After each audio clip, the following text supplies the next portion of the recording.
I come to you in the name of our Creator, our Redeemer, and our Sustainer. Amen. Please be seated. Since September, our formation focus has been on journey and story. Each of us has a story of our life.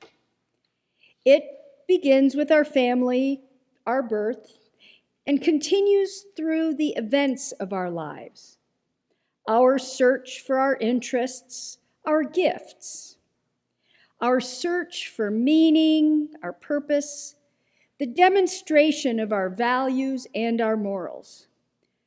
Our story is about our being, our thoughts, and the actions in our lives. We live out our story through our actions. Through one evening and time spent with his friends and disciples, Jesus allows us to clearly see Jesus' story. It even invites us into his story. He loved those in the world. He loved his Father. He stayed in relationship and interacted with Judas and all the disciples, even when they were nincompoops. He had patience. He offered to share himself with others, and he was open to them. He enjoyed sharing meals with all kinds of friends. He respected and challenged the conventions of the day. Clean feet, but cleaned by someone of higher stature. He shared his gifts. He was a teacher. He was their Lord.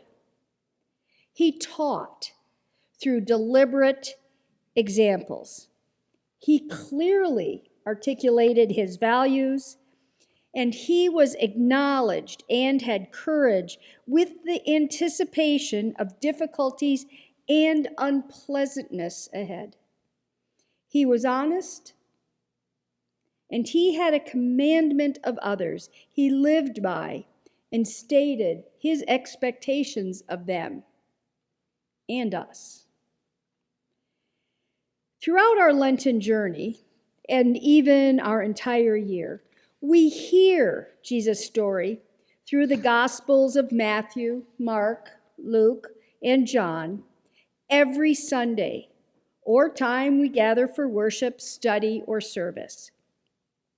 The Gospels are his story. And yes, we too have our story, and perhaps even a gospel that reflects who we are or are meant to be. The most recent conversations in Adult Forum have been about Patrick Otuma's personal journey memoir, In the Shelter.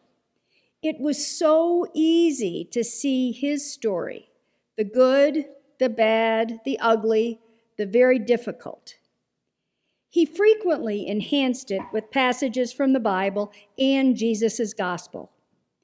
His story was compelling, partly because he shared his gift of poetic language, and also because his articulation of his faith with gospel passages enhanced his story, going someplace deeper.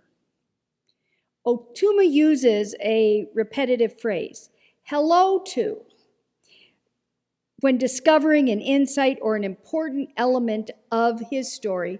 It's always hello to. They ranged from hello to the truth that we confess in our stories to hello to the gift of being wrong, to hello to the never-ending story, and hello to hope. So let's say hello to our stories. Now, one does not need to be a religious figure or an author to have a story. I look across this room, And I see and experience the gift of story in each of us. Chances are excellent each of us has a story, and with that story, because we're gathering here at St. John's, perhaps even a gospel passage that illustrates it. Now, just about 60 years ago tonight, I heard for the first time a gospel that captured what became a gospel of my life. The kind of gospel that both enhanced and informed my story. It was a Maundy Thursday service, and I really heard tonight's passage from John, and I experienced foot washing for the first time. Now, it was a special service to celebrate our confirmation, and what I heard was this: I give you a new commandment, that you love one another. Just as I have loved you, you also should love one another. By this, everyone will know that you are my disciples, if you have love for one another. Now, with the understanding and example of Jesus washing the disciples' feet for the first time, I connected Jesus' story and my story. I knew it reflected who I was meant to be. Now, I also grant that not everyone had the same experience that evening, and I trust that at some point, like all of us, each one had a moment when their stories reflected the meaning of their life. So, as many of you know or have surmised, the other passage of the Bible that I believe enhances and reflects my story and who I am meant to be by God is Matthew 25, in which we meet Jesus when we welcome the stranger, visit those in prison, and feed the hungry, among so many other actions that he talks about. Now, these are the Gospels that play an important part of my story. What about you? We all have stories and Gospels that define our lives. Looking around here, I hear and have been blessed to hear some of your stories and how your faith has wonderfully been demonstrated. Tonight, once again, we have the opportunity to relive Jesus' gospel through the foot washing.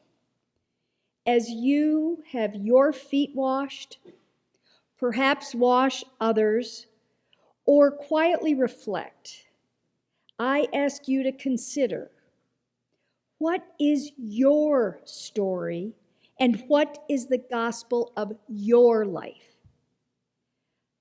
I'd really love to hear yours, and I would encourage you to share it with love with someone else. Yes, we each have a story and a gospel of our lives.